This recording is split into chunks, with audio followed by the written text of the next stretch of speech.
nangyari sa buhay ko. Umakyat ng 2 beses.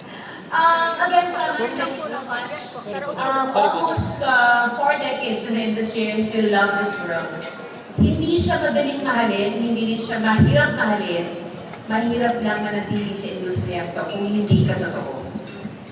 So this recognition, I would like to offer this to each directors and producers na nagtiwala sa akin ng bata ako.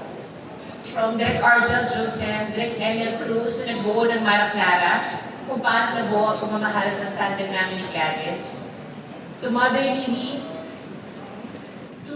for my first manager, Jesus Sida, Tito Alfie, sumalamit nawa, marami naman kaming pinagdaanan ng pag-aaway, malaki ang itinulong niya sa akin.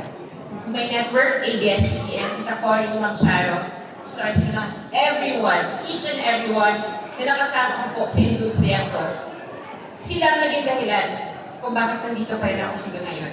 Sila ang bumuo sa akin at habang buhay ko po, ipagpapasalamat ang lahat ng nagdaan ko sa industriya ko.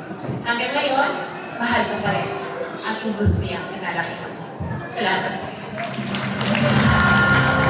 Congratulations!